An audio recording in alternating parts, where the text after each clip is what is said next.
तो दोस्तों वेलकम है आपका अगेन आफ्टर द गोड की एपिसोड 16 की नोबल बेस एक्सप्लेनेशन में। दोस्तों आज ही एपिसोड बहुत ही ज्यादा कमाल के होने वाले क्योंकि आज के एपिसोड पे ना हमें वार रूम के बारे में सब कुछ पता चलेगा, उसका बैकग्राउंड क्या है। तो दोस्तों मैं आप लोगों को पहले ही बता दूं ये एक नोबल बेस एक्सप्लेनेशन है। तो डोंगहुआ और इसके सीन आपस में कभी कभार मैच नहीं करते क्योंकि जो डोंगहुआ वाले हैं वो कुछ सीन कट करते हैं कि अगर वो नोबल बेस के हिसाब से बनाने लग जाए तो बहुत ही ज्यादा लंबी एपिसोड बच जाएगी। ये बात मैं उन दोस्तों के लिए कर रहा हूँ जो अक्सर शिकायत करते हैं कि नोबल के एपिसोड में आपने ये बताया था और अभी इस एपिसोड में आप ये बता रहे हो। तो हम आज की एपिसोड शुरू करते हैं। एपिसोड की शुरुआत होती है और हम लोग देखते हैं कि युनची और वार रोंगना इंपीरियल सिटी पहुंच जाते हैं और वहां पे ना एक पैलेस के अंदर लैंड करते हैं। जैसे युनची वहां पर पहुंचते हैं तो वो देखकर बहुत ही ज्यादा शौक हो जाता है क्योंकि जो इंपीरियल सिटी होता है वो बहुत ही ज्यादा बड़ा और खूबसूरत होता है। फिर अचानक फिर उनके पीछे से बहुत ही ज्यादा जानी पहचानी आवाज आती है और वो कहते हैं कि मुझे बहुत ही ज्यादा ये देखकर खुशी हो रही है कि तुम दोनों बिल्कुल ठीक हो। और फिर वो दोनों पीछे मुड़कर देखते हैं तो वहां पर ना उनको चीफ क्यून देखते हैं। दोस्तों चीफ क्यून वही है जो वॉ फैमिली की ब्रांड फैमिली के लीडर से जिन्होंने युनची को बचाया था। फिर युनची अपने दिल में सोचता है और कहता है कि मुझे लगता है कि ये लान वाररोंग को बहुत ही ज्यादा अच्छे से जानते हैं और कहता है कि मुझे नहीं पता कि लान वाररोंग का बैकग्राउंड क्या है आखिरकार। फिर चीफ क्यून कहते हैं कि ना लान वाररोंग तो मैं ढूंढने के लिए वॉ फैमिली की ब्रांच के अंदर गई थी मगर उसके साथ भी मेरा कॉन्टेक्ट खत्म हो गया था। कहता है कि अगर इसको कुछ हो जाता ना तो मेरा जो लीडर है वो तो मुझे मार ही डालता। और जैसे ही वो आगे बोलने लगते हैं लान वाररोंग बीच में आ जाते हैं और वो कहते हैं कि कोई बात नहीं, मैं जाके अभी फादर से मिल लेती हूँ। और फिर हमें ना पीछे से वाओ योम्बा की आवाज सुनाई देती है और वो रोता रोता आता है और युनची को गले लगा लेता है। जब युनची ये देखता है कि वाओ योम्बा उससे कितना ज्यादा मोहब्बत करता है तो वो उसको चुप करवाने लग जाता है और कहते हैं रो ना, तुम इतने बड़े होकर अब रोते हो, अच्छे थोड़ी लगोगे। और फिर पीछे से एक और युनची को ना बहुत ही ज्यादा फुनी फुनी आवाज आती है और वो मुंह रोंग होता है। तो दोस्तों यहाँ पर मैं आपको एक और बात क्लियर करता हूँ, जो लॉन वाररोंग है उसको हम ना हिंदी और उर्दू में लॉन वाररोंग कहते हैं मगर जो इंग्लिश और जो चाइनीज है ना उसमें हम उसको लू फुरोंग बोला सकते हैं। और आगे जाके अगर मैं इन दो लफ्जों में किसी एक लफ्ज का इस्तेमाल करूँ तो इससे आप कंफ्यूज मत हो जाना क्योंकि जो लॉन वाररोंग और लू फुरोंग एक ही है और नाम के शॉर्ट फॉर्म में हम उसको फुरोंग बुलाएंगे। तो दोस्तों अब हम वापस अपने एपिसोड की तरफ आते हैं। जैसे युनची मुरोंग की आवाज सुनता है तो वो फिर अपना मुड़ के मुरोंग को देखने लग जाता है जो हमें शुरू में लान फुरोंग के साथ दिखाया जाता है जो फाइट कर रहा होता है उससे। और फिर वो वुरोंग के पास आता है और कहता है कि मैं तो आपके लिए बहुत ही ज्यादा फिक्रमंद था, मुझे तो लगा आपको कुछ हो गया, इस वजह से मैं को कई दिनों से भूखा ही था और मुझे भूख भी नहीं लग रही थी सही से। पर अपने दिल में सोचता है कि कहता है कि मुझे तो लगा था कि युनची तो मर चुका है लेकिन ये क्या हो गया, युनची यहाँ पे जिंदा आ गया। और घूर घूर के युनची को गुस्से से देखने लग जाता है। फिर जो वुरोंग होती है वो उसको इग्नोर कर देती है और वो सीधा चीफ क्यून की तरफ देखते हैं और उनको कहते हैं कि आप युनची के लिए ना एक कमरा तैयार कर दे, मैं जब तक जाके अपने फादर से मिलने जाती हूँ। युनची उस तेजी से ना युफाओ योम्बा के गले से छूट के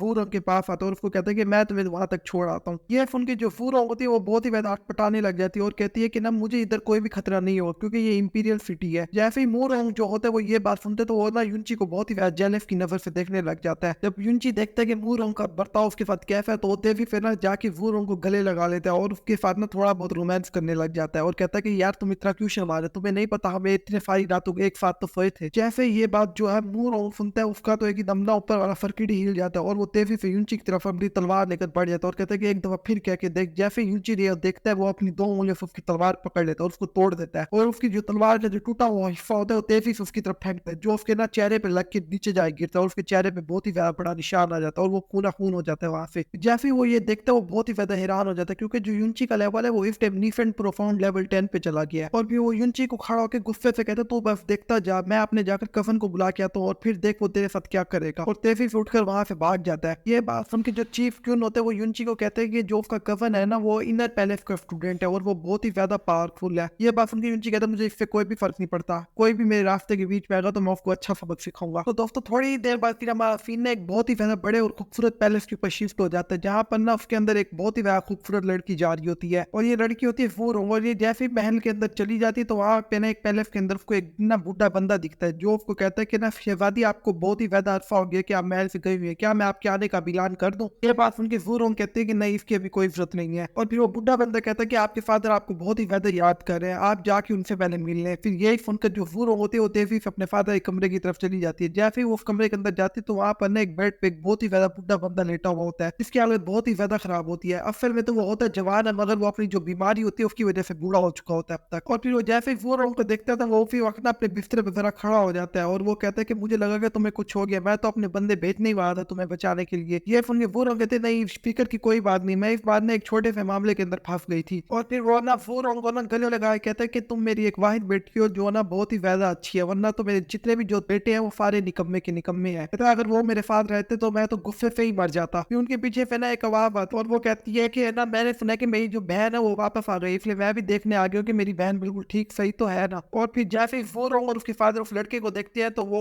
फूरोंग का ना भाई होता है जो सेकंड प्रिंस होता है। फिर उसके फादर गुस्से से बोलते हैं कि तुम्हें किसने इजाजत दी है कमरे के अंदर आने की, तुम यहाँ से अभी निकल जाओ। और फिर सेकंड प्रिंस कहता है कि रॉयल फादर आपको इतना ज्यादा गुस्सा नहीं करना चाहिए, अभी तो आपकी उम्र ना अब रहने की नहीं है, अब आप चुपचाप ना गद्दी मेरे हवाले कर दो और आप आराम से अपनी जिंदगी काटे। ये सुन के जो उसका फादर होता है उसको और ज्यादा गुस्सा आ जाता है और वो कहता है कि जल्दी करो तुम यहाँ से दफा हो जाओ। और फिर जो सेकंड नंबर का प्रिंस होता है वो वहां से जाने लग जाता है और जाते जाते कहता है कि आपको इतना गुस्सा नहीं करना चाहिए, कहीं आप अपनी बीमारी से पहले ही ना मर जाए। और वो थोड़ी देर बाद वहां से चला जाता है। और फिर जो फूरोंग होती है वो ये देखती है और अपने फादर को कहते हैं कि ये आपकी गुस्से के काबिल नहीं है, आप इसके पीछे अपना गुस्सा ना किया करें। और फिर उसका फादर उसको देख कर कहते हैं कि ये कितना बुरा हुआ, अगर तुम एक प्रिंस होती तो मैं उसी वक्त तुम्हें एम्परर बना देता यहाँ का, मगर तुम एक लड़की हो। फिर वो कहता है कि मेरी तब यही ख्वाहिश रह गई कि मैं मरने से पहले ना ये देख लूं कि हमारी जो इंपीरियर टूर्नामेंट में कोई हमारी इंपीरियर फैमिली को भी आगे रिप्रेजेंट करे। कहता है क्योंकि हम इतने सालों से हार तो यार, अगर कोई टॉप 100 में भी आ गया तो यही मेरे लिए बहुत ही ज्यादा खुशी की बात होगी। ये फिर जो फूरोंग कहती है कि आप इस बात की फिक्र ना करें, इस बार मैं एक ऐसे बंदे को लाई हूं और जो मुझे यकीन है कि वो ना हमारी इंपीरियर फैमिली को आगे जरूर रिप्रेजेंट करेगा। और फिर अपने दिल में सोचने लग जाते हैं कि यूनची अब मुझे सिर्फ तुम पर ही यकीन है। फिर हमारा फिर ना अगले दिन ट्रेनिंग ग्राउंड पे शिफ्ट हो जाता है जहाँ पर ना इस टाइम ना एग्जामिनेशन चल रहा होता है और एग्जाम का जो फर्स्ट स्टेज होता है उसमें ना लोग ना अपनी प्रोफाउंड एनर्जी चेक करवा रहे होते हैं और देख रहे थे कौन कितना टैलेंटेड है। इसमें जो एक बंदा आता है वो ना इस टाइम ना बहुत ही ज्यादा टैलेंटेड होता है क्योंकि वो ना इस टाइम 17 साल की उम्र में डिफरेंट लेवल प्रोफाउंड लेवल 9 पे होता है। जब यूनची की बारी आती है तो यूनची का जो लेवल होता है वो लेवल 10 होता है, जिसको देख के वो जो बंदा होता है उसको बहुत ही ज्यादा जेलसी होने लग जाती है। और फिर वो सारे लोग ना सेकंड स्टेज की तरफ बढ़ने लग जाते हैं और फिर वो बंदा अपने दिल में सोच रहा था तू बस देखता रहे यूनची, मैं तो ये तो एक अच्छा सबक सिखाऊंगा। तो फिर वो लोग सारे ना सेकंड स्टेज की तरफ बढ़ जाते हैं। वहां पर ना एक मिडिल पैलेस का एक स्टूडेंट होता है जो ना आउटर पैलेस के स्टूडेंट का टेस्ट ले रहा होता है और देख रहा होता है किसके अंदर क्वालिफिकेशन है मिडिल पैलेस के अंदर जाने की। तो ये जो पैलेस है ना ये 3 डिविजन में ना बंटा हुआ है, पहला है आउटर पैलेस, फिर मिडिल पैलेस और फिर इनर पैलेस। और ये जो कमीना जो हमारे सामने जो मिडिल पैलेस का जो स्टूडेंट है ये बहुत ही ज्यादा कमीना बनता है। ये ना जो आउटर पैलेस के स्टूडेंट है उनको अच्छी तरह धो रहा है, अपने मजे की खातिर उनको पीट रहा है, बल्कि इसका काम सिर्फ डिफेंस करना है और उनकी पावर को चेक करना है, मगर ये फिर भी उनको मार है बुरी तरह। और इस कमीने का नाम है यूनफेंग। ऐसे करते करते ना इसने बहुत सारे स्टूडेंट्स को बहुत ही ज्यादा बुरी तरह पीट दिया है। ऐसे करते करते ना एक और स्टूडेंट की बारी आ जाती है जो उस टाइम में जो फर्स्ट राउंड था ना जिसमें वो यूनची से बहुत ही ज्यादा जेलिस था, जिसने यूनची को दिल में सोच के धमकी भी दी थी कि तू बस सबर कर मैं तुझसे निपटूंगा आगे जाके। तो उसकी बारी आ जाती है और वो भी स्टेज पे चला जाता है, मगर वो जो कमीना जो यूनफेंग होता है वो उसको कुछ भी नहीं कहता, यानी उसके लिए बहुत ही ज्यादा